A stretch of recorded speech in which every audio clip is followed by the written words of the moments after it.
Hey guys, good evening and welcome back again to your Vedantu NEET Made Easy channel. I hope आप सब अच्छे से होंगे और आपकी प्रिपरेशन एकदम जबरदस्त तरीके से चल रही होगी.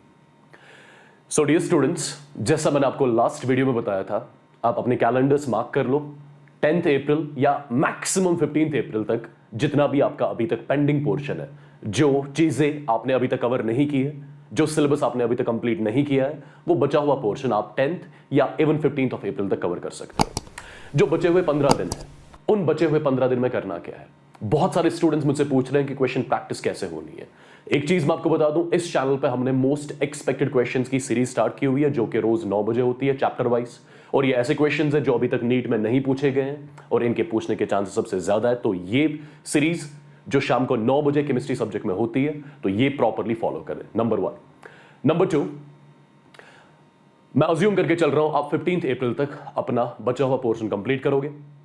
चाहे आपका सिलेबस 60% कंप्लीट हुआ है, 70%, 80%, जितना भी होता है 15th अप्रैल तक, बस वहीं तक रखना है. उसके बाद जो 15 दिन है, करना क्या है? सबसे अच्छी क्वेश्चन प्रैक्टिस क्या होगी? मैं फॉर एग्जाम्पल 16th अप्रैल का डेट सेलेक्ट कर रहा हूं. 16th अप्रैल को आप नीट 2022 का जो क्वेश्चन पेपर आया हुआ है, वो आप विद इन टाइम फ्रेम में सॉल्व करने की कोशिश करोगे. 3 घंटे में नीट 2022 का क्वेश्चन पेपर आपने सॉल्व करना है, without using your phone, without using any sort of help, without using calculator. Right, जैसा आप नीट एग्जामिनेशन में बैठते हो, पेपर को सॉल्व करते हो, वैसे ही आपको 16th ऑफ अप्रैल को नीट 2022 का क्वेश्चन पेपर सॉल्व करना है. आई एम डैम श्योर आप बहुत सारे क्वेश्चंस कर सकते हो, बट कुछ क्वेश्चंस ऐसे होंगे जो आपसे नहीं हो पाएंगे. जो आपसे क्वेश्चंस नहीं हो पाएंगे, उन क्वेश्चंस को उसी दिन एनालाइज करना है. क्या कैलकुलेशन में मिस्टेक है कि कॉन्सेप्ट्स में एरर है? राइट, ठीक है. और सेम डे को उन चीजों को रेक्टिफाई करना है. परफेक्ट. तो 16th ऑफ अप्रैल में मान के चल रहा हूं आप नीट 2022 का क्वेश्चन पेपर सॉल्व करोगे बिल्कुल 3 घंटे में, और क्वेश्चन पेपर सॉल्व करने के बाद आप खुद को ही स्कोर दोगे अकॉर्डिंगली.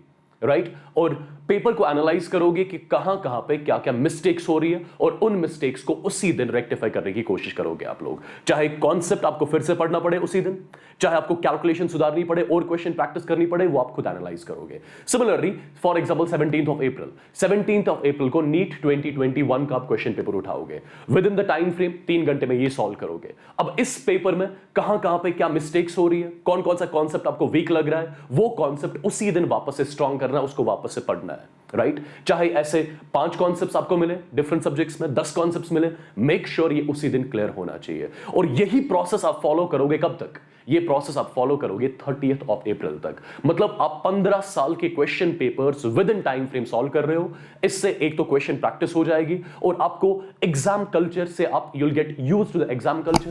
राइट, और इससे आपको अपनी वीकनेसेस का आइडिया मिलेगा. एट द सेम टाइम आप उन वीकनेसेस पे सेम डे वर्क भी कर रहे हो, और एट द सेम टाइम आपको यह भी आइडिया मिल रहा है कि किस किस चैप्टर से कौन कौन से टॉपिक से फ्रीक्वेंटली क्वेश्चंस पूछे गए, उन पे आप ज्यादा फोकस करोगे.